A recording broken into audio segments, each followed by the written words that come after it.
اور خطبہ فدق میں بھی جو آپ تشریف لے گئی ہیں دربار میں، وہاں بھی ہم نے کل بھی عرض کیا تھا کہ فدق لینے کے لیے نہیں گئی تھی، ہمیں ہدایت دینے کے لیے گئی تھی، میں اس کی بیٹی نہ ہوں۔ اور تم سب یہ اظہار من الشمس جانتے ہو کہ نبی کی ایک ہی بیٹی تھی اور وہ بیٹی میں ہوں، اور اس بات کا تم انکار نہیں کر سکتے۔ آج بھی جو لوگ انکار کر رہے ہیں ان سے بھی یہی سوال ہے جناب سیدہ کا، کس بنا پر کہہ رہے ہو کہ یہ اس جناب سیدہ کو نہیں ملے گا؟ اس عدالت میں تو فیصلہ ہو گیا تھا، آج کی بھی ہر انسان کی ضمیر کی عدالت میں یہ فیصلہ ہونا ہے تاکہ اس کا ہدایت پر ہونا اور نہ ہونے کا فیصلہ ہو جائے۔ نہیں، جب رسالت مآب بھی اسی حکم میں، عمومی حکم ارث میں شامل ہیں، اور یہ جناب سیدہ بھی ان کی بیٹی ہیں، کوئی تخصیص بھی قرآنی نہیں آئی ہے، تو انہیں یہ ارث ملنا چاہیے۔ صرف ایک صورت اور ہو سکتی ہے کہ نعوذ باللہ جناب سیدہ اس دین پر قائم نہ ہو جو ان کے بابا کا دین ہے۔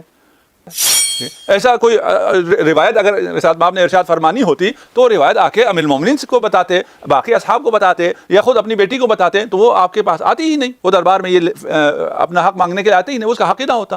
ٹھیک، ایسا ہوا ہے کہ وہ دربار میں تشریف لائی ہیں، اس میں کوئی اختلاف نہیں ہے، لے جاؤ۔ اس کے بعد جناب زہرا فرما رہی ہیں لے جاؤ میری وراثت کو، میں وراثت لینے میں فدق لینے یہاں نہیں آئی تھی، لے جاؤ اس میری وراثت کو اس آمادہ سواری کی طرح جس کی مہار ہاتھ میں ہو۔ حضرت عائشہ خود اپنے باپ کے بارے میں کہتی ہے وَاخْتَلَفُوا فِي مِيرَاثِهِ فَمَا وَجَدُوا عِنْدَ أَحَدٍ مِّن ذَلِكَ عِلْمًا۔ یہ رسول خدا کی میراث کے بارے میں اختلاف ہوا، اب یہ ان کی زبانی بیان ہو رہا ہے، اس کا جو پوائنٹ آف ویو کہیں یا نیریشن انہی کی طرف سے آ رہی ہے کہ اختلاف ہوا اور کسی کے پاس کوئی علم نہ تھا۔ اگر تم رسول کا احترام برقرار رکھنا چاہتے ہو تو تمہیں میرا احترام کرنا ہے، میری بات کو سننا ہے، تم میرا احترام کیوں نہیں کر رہے؟ سرعان ما احدثتم وعجلان ذا احالہ، کس سرعت سے تم نے بدعت شروع کر دی اور کتنی جلدی اندر کی غلاظت باہر آ گئی۔ جن کے دل میں ایمان ہو، جن کے دل میں نفاق ہو، دشمنی ہو، ان کے لیے ان کی بات ہم نہیں کر رہے، وہ ادھر جائیں جس طرف انہوں نے جانا ہے۔ کیا ان کی رحلت عظیم سانحہ ہے، جس کی دڑار کشادہ ہے، اس کا شگاف اتنا چوڑا ہے جسے بھرا نہیں جا سکتا۔ ان کی رحلت سے زمین پر اندھیرا چھا گیا، نیز سورج اور چاند کو گرہن لگ گیا، ستارے بکھر گئے، امیدیں یاس میں بدل گئی، پہاڑ شکست و ریخت سے دوچار ہو گئے۔ حضور کی رحلت کے موقع پر نہ تو حرم رسول کو تحفظ ملا اور نہ ہی حرمت رسول کا لحاظ رکھا گیا۔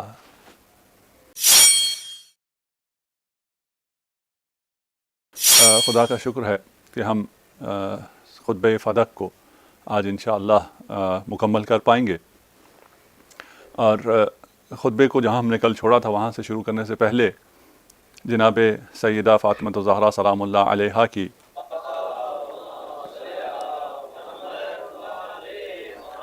معرفت کے لیے اتنا سمجھنا ضروری ہے، اور شاید ہمیں اس بات کی سمجھ ہے لیکن اس کی وضاحت ہماری ذہنوں میں نہ ہو۔ وہ یہ ہے کہ جو ہدایت کا نظام ہے، اللہ نے اپنا الہی نظام ہدایت جو ہے وہ 3 پلرز پر استوار کیا ہے، 3 ضلع ہیں، 3 فاؤنڈیشنز ہیں، 3 ستون ہیں جن پر یہ نظام ہدایت چلتا ہے۔ ایک نبوت ہے، اور دوسرا امامت ہے، اور تیسرا پلر جو ہے وہ جناب فاطمہ الزہرا سلام اللہ علیہا کی ذات ہے۔ اچھا، یہاں ہم نے 3 پلر کہا، 3 ستون کہا، 3 ضلع کہا۔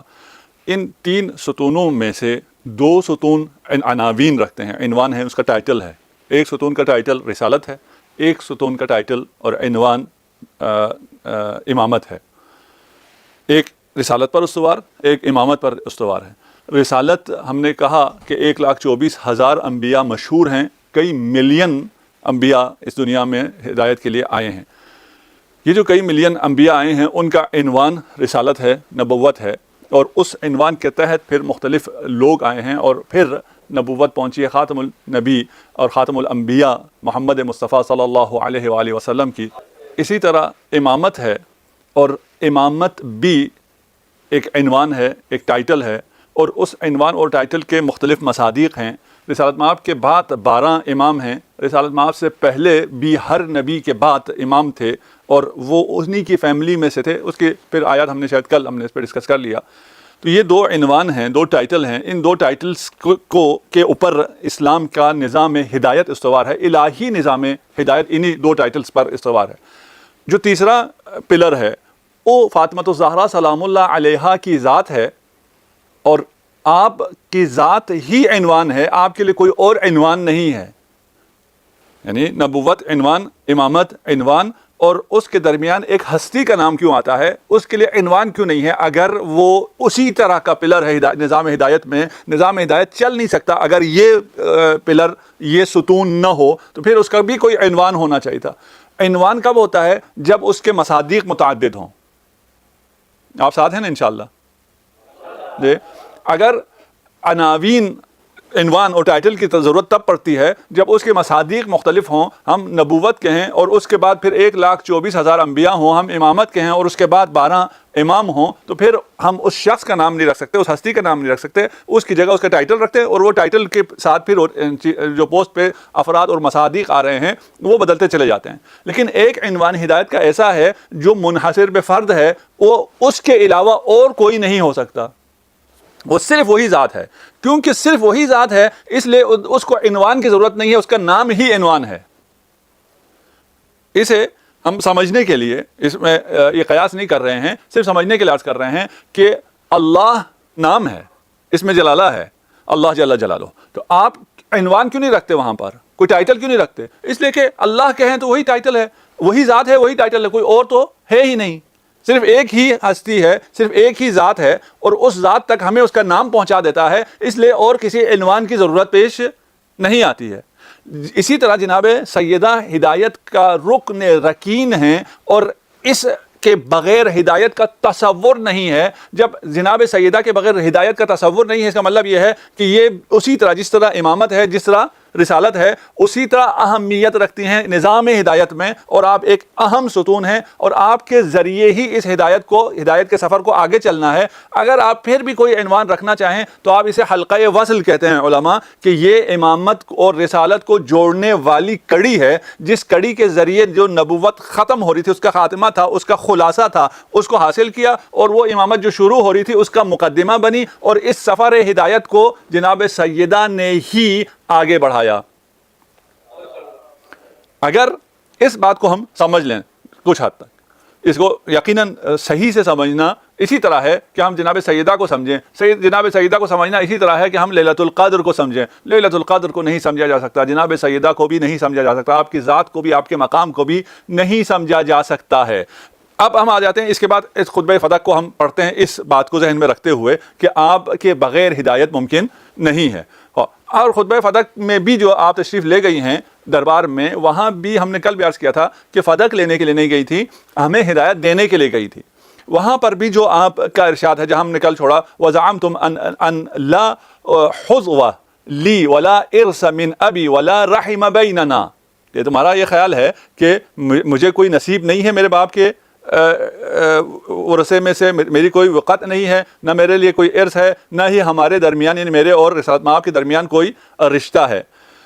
ہم آتے ہیں اس پہ، کیا اللہ نے تمہارے لیے کوئی مخصوص آیت نازل کی ہے جس سے میرے والد کے اوپر وہ آیت نازل نہیں ہوئی اور تم پر نازل ہو گئی؟ یا تم یہ کہتے ہو کہ ہم دو مختلف دین میں سے ہیں، اس لیے ہم میں یہ ارث تقسیم نہیں ہو سکتی، میں اپنے باپ کی ارث نہیں لے سکتی۔ اولست انا و ابی من اہل ملت واحدہ، کیا میرا اور میرے والد کا تعلق ایک ہی ملت سے نہ تھا؟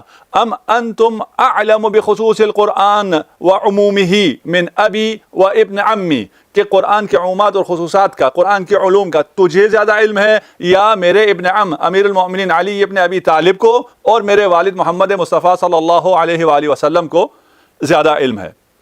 بس یہاں پر جناب سیدہ جو ہیں وہ چار چیزیں تصویر کر رہی ہیں کہ یہ چار میں سے کوئی ایک وجہ ہے جس کی وجہ سے تم ہمیں ارث سے محروم کر رہے ہو۔ ایک یہ کہ میرے اور آن حضرت کے درمیان کوئی رشتہ ہی نہ ہو، لا رحم بیننا، میں اس کی بیٹی نہ ہوں، اور تم سب یہ اظہار من الشمس جانتے ہو کہ نبی کی ایک ہی بیٹی تھی اور وہ بیٹی میں ہوں اور اس بات کا تم انکار نہیں کر سکتے. آج بھی جو لوگ انکار کر رہے ہیں ان سے بھی یہی سوال ہے جناب سیدہ کا, کس بنا پر کہہ رہے ہو کہ یہ ارث جناب سیدہ کو نہیں ملے گا؟ اس عدالت میں تو فیصلہ ہو گیا تھا. آج کی بھی ہر انسان کی ضمیر کی عدالت میں یہ فیصلہ ہونا ہے تاکہ اس کا ہدایت پر ہونا اور نہ ہونے کا فیصلہ ہو جائے. اس لیے یہ بات یہ نہیں ہے کہ ہو گیا ختم ہو گیا اب اس کو کیوں چھیڑے, نہیں, یہ ہو گیا ختم ہو گیا, لیکن یہ باقی ہے ہدایت کے لیے آج بھی, اور یہ ہدایت صرف اور صرف فاطمہ الزہرا سلام اللہ علیہا سے ملے گی. آپ ہی کے ذریعے یہ ہدایت پہنچ سکتی ہے اور پہنچ رہی ہے. آج کل اس دور میں اس بات کو اس طرح ہم عام نہیں کر رہے تھے. ہم اپنی محافل میں بات کرتے تھے, ہم وحدت کا ان چیزوں کا خیال رکھتے تھے, نہیں بولتے تھے. اب یہ بات پلیٹ فارم پہ آ گئی ہے, میڈیا پہ, سوشل میڈیا پر آ گئی ہے یہ بات کہ بھئی یہ کوئی کیس ہوا تھا اور انصاف ملا تھا یا نہیں ملا تھا, اب اس کو بحث ہونا چاہیے.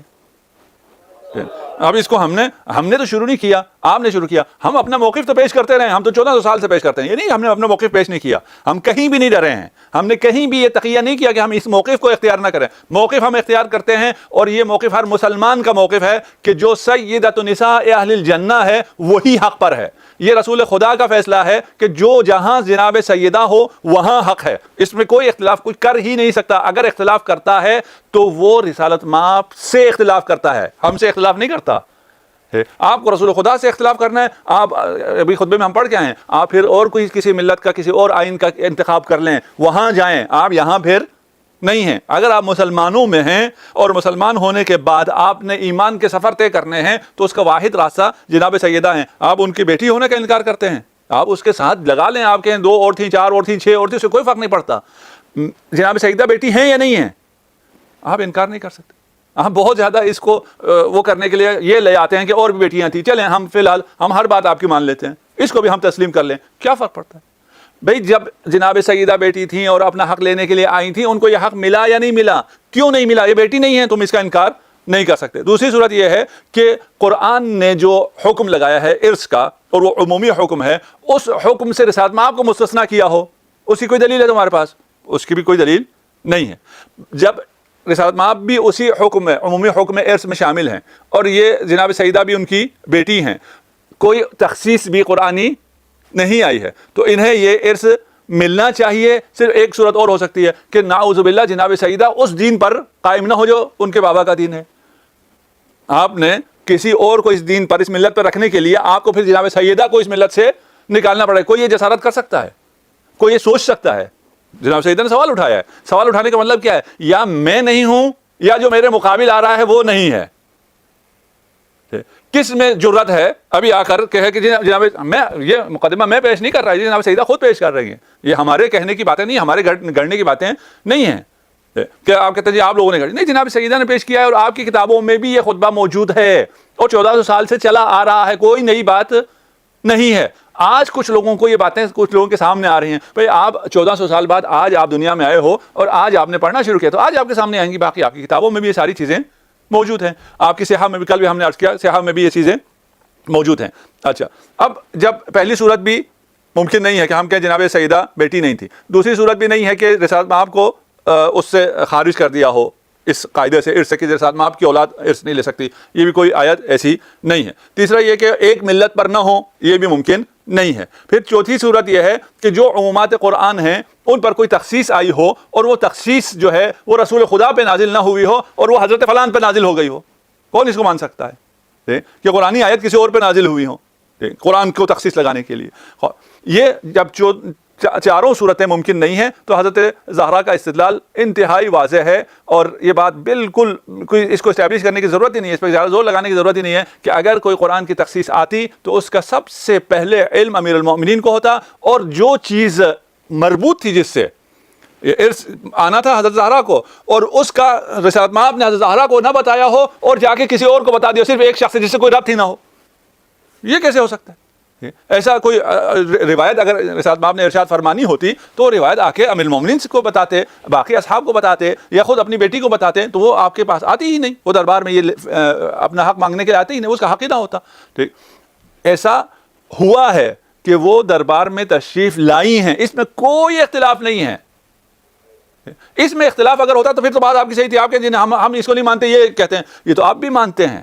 آپ ماننے کے بعد توجیح کرتے ہیں. آپ کی ان تمام توجیحات کو جناب زہرا خود باطل قرار دے کے جا رہی ہیں. آپ کو ضرورت ہی نہیں ہے. جناب زہرا وہی خاموش کر گئی ہیں سب کو. وہ تم سے بڑے عالم تھے تمہارے اعتقاد کے مطابق, ہمارے اعتقاد کے مطابق وہ تم سے بڑے تھے, جو تم سے بڑے تھے ان سب کو منہ پر خاموش کر گئی ہیں. یہ سارا استدلال کر گئی ہیں. اور لے جاؤ, اس کے بعد جناب زہرا فرما رہی ہیں لے جاؤ میری وراثت کو. میں وراثت لینے میں فدق لینے یہاں نہیں آئی تھی. لے جاؤ اس میری وراثت کو اس آمادہ سواری کی طرح جس کی مہار ہاتھ میں ہو. آج کل کی مثال میں آپ کے سوئچ آپ کے ہاتھ میں گاڑی کے, ٹھیک ہے, آپ کو سوئچ دے کے کہتے ہیں یہ لو تمہارے ہاتھ میں سوئچ ہے, تمہیں کوئی مسئلہ نہیں ہے, تم گاڑی لو اور جاؤ. تمہارے ساتھ حشر میں میری ملاقات ہوگی. تلقاک یوم حشرک, جاؤ ابھی چلے جاؤ, کہیں بھی بھاگ کے نہیں جا سکو گے. اگر آپ سمجھنے کے لیے, آپ لوگ بھی ترقی یافتہ اس میں ہیں, شہر میں ہیں, سیف سٹی ہیں, کیمرے لگے ہیں, فلان ہیں, کوئی چور آپ سے گاڑی چھیننے آئے اور وہ زبردستی کرے تو آپ کہیں چلو لے جاؤ, تو کہاں بھاگ کے جا سکے, کیمروں میں آ جائے گا تو فوراً ٹریس ہو جائے گا. کہاں تک جا سکتا ہے؟ آپ اپنی جان خطرے میں نہیں ڈالیں گے چابی نہ دینے کے لیے. آپ کہیں گے لے جاؤ بھائی, تو مجھے پتا ہے دور پکڑا جائے گا اور سارا ریکارڈ پہ آ جائے گا, جہاں بھی لے جائے گا وہاں سے واپس ہماری گاڑی مل جائے گی. ٹھیک, اب وہ یہاں کی دنیا کے سسٹم میں وہ ریکارڈ دیکھنے والے بھی چوروں کے ساتھ مل جاتے ہیں, کبھی کبھار گاڑی نہیں ملتی, وہ وغیرہ وغیرہ ہو جاتا ہے. لیکن جس جگہ کا جناب سیدہ اشارہ فرما رہی ہیں کہ تم یہ لے جاؤ, میری وراثت کو لے جاؤ, اور اس طرح لے جاؤ کہ تمہارے مہار تمہارے ہاتھ میں ہے اور تمہیں کوئی روکنے والا نہیں ہے, لیکن ہماری ملاقات ہونے والی ہے یوم حشر, جہاں بہترین فیصلہ سنانے والا اللہ ہوگا. فنعم الحکم اللہ, پھر اللہ نے فیصلہ سنایا. والزعیم محمد, صلوات پڑھ دیجیے محمد وآل محمد. والموعد القیامہ عند الساعہ, ہماری تمہاری ملاقات ہوگی جہاں بہترین فیصلہ سنانے والا خدا ہے, جہاں سرپرستی اس وقت کی میرے بابا کی ہوگی, اور عدالت کی وعدہ گاہ جو ہے وہ قیامت ہے. جب قیامت کی گھڑی آئے تو باطل پرست خسارہ اٹھائیں گے. اس وقت ندامت کا کوئی فائدہ نہیں ہوگا. آج اپنا موقف طے کر لو, آج کس طرف ہو اس کو طے کر لو. اس وقت تو سب کو پشیمان ہونا ہے, وہ پشیمانی کوئی فائدہ نہیں دے گی. اچھا, یہ جو پشیمانی ہے اس وقت کی پشیمانی چھوڑیے, آخر عمر میں جب قیامت نزدیک آ گئی اور قبر نظر آنا شروع ہوئی تو خلیفہ خود پشیمان ہوا ہے. یہ بھی آپ کے ریکارڈ پر ساری بات موجود ہے کہ وہ پشیمان ہوا, لیکن پھر اس پشیمانی کا فائدہ نہیں تھا. ٹھیک, حضرت عائشہ خود اپنے باپ کے بارے میں کہتی ہے واختلفوا فی میراثہ فما وجدوا عند احد من ذلک علما. یہ رسول خدا کی میراث کے بارے میں اختلاف ہوا. اب یہ ان کی زبانی بیان ہو رہا ہے, اس کا جو پوائنٹ آف ویو کہیں یا نیریشن انہی کی طرف سے آ رہی ہے کہ اختلاف ہوا اور کسی کے پاس کوئی علم نہ تھا کہ میراث کا کیا ہونا ہے یا نہیں ہے. کسی کے پاس علم نہ تھا. بھائی علم تھا, حضرت زہرا کے پاس علم تھا, وہ علم لے کر آئی تھی. وہ یہ پوچھنے نہیں آئی تھی میرا ہے یا نہیں ہے, وہ یہ بتانے آئی تھی میرا ہے. بہرحال یہ کہتی ہیں کہ علم نہیں تھا, کسی کے پاس علم نہیں تھا. چلیے اسی کو مان لیتے ہیں. صرف ابو بکر نے کہا, اس نے اسی طرح نقل کیا ہے. ٹھیک, فقال ابو بکر, پھر صرف ابو بکر نے کہا میں نے رسول خدا صلی اللہ علیہ وآلہ وسلم سے سنا ہے, فرماتے تھے ہم انبیاء وارث نہیں بناتے, جو ہم چھوڑ جاتے ہیں وہ صدقہ ہے. ٹھیک, یہ خود آپ کا بیان. وَلِكُلِّ نَبَإٍ, یہ واقعہ ہوا ہے, یہ واقعہ حضرت عائشہ سے منقول ہے, اس سے آپ ہرڈ ہوتے ہیں, آپ حضرت عائشہ سے جا کے شکایت کریں.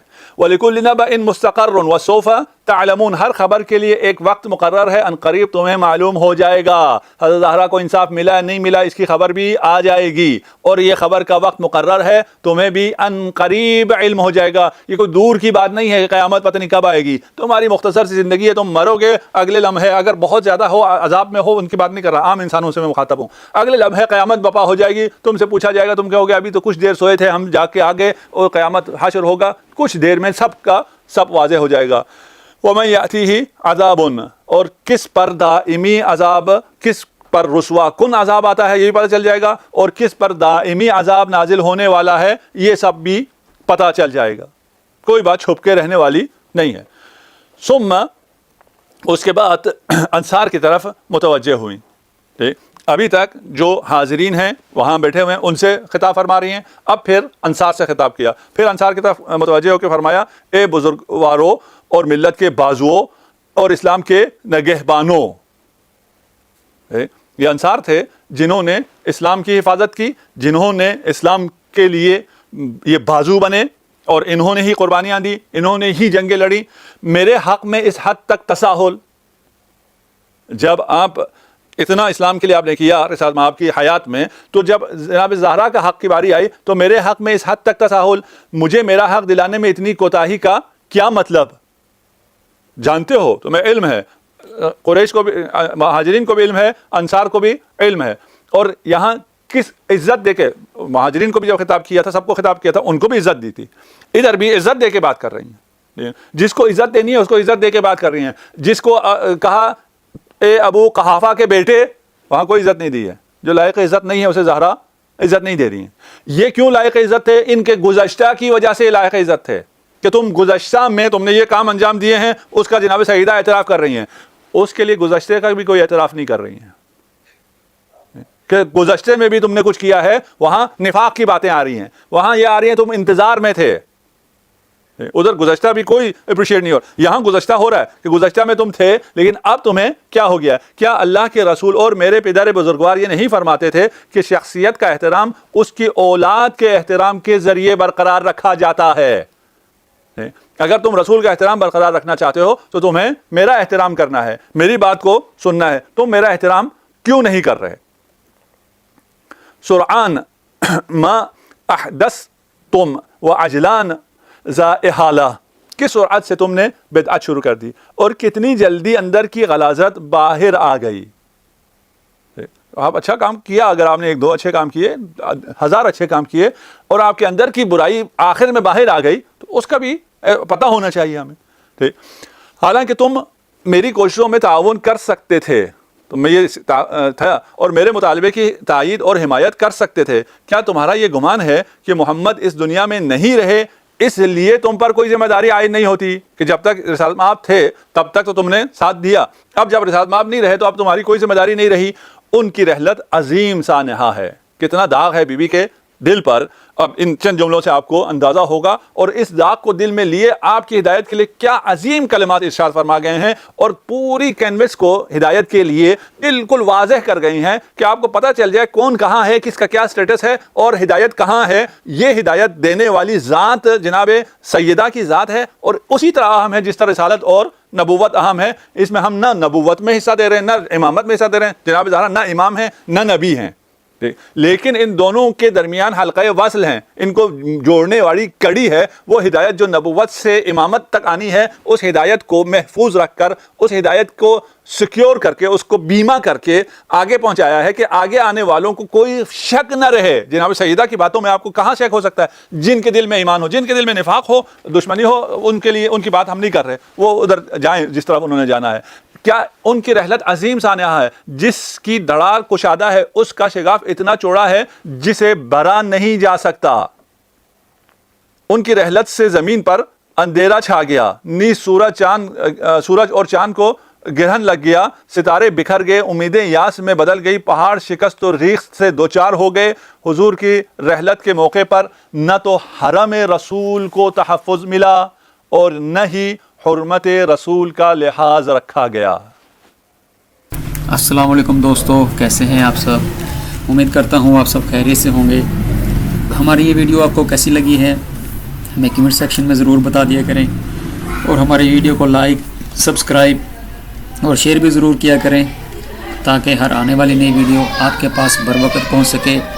اور آپ سے یہ ریکویسٹ رہتی ہے کہ ہماری اس ویڈیو کو اپنے دوست, احباب اور رشتہ داروں کے ساتھ زیادہ سے زیادہ شیئر کیا کریں تاکہ ان کے پاس بھی ذکر محمد والے محمد کی یہ مجالس بر وقت پہنچ سکیں اور وہ بھی ذکر محمد والے محمد سے مستفیض ہو سکیں. ویڈیو دیکھنے کا بہت شکریہ. السلام علیکم ورحمۃ اللہ. ہاں, اس مجلس کا نیکسٹ پارٹ ہم جلد ہی اپلوڈ کر دیں گے, وہ بھی دیکھ لیجیے گا. السلام علیکم.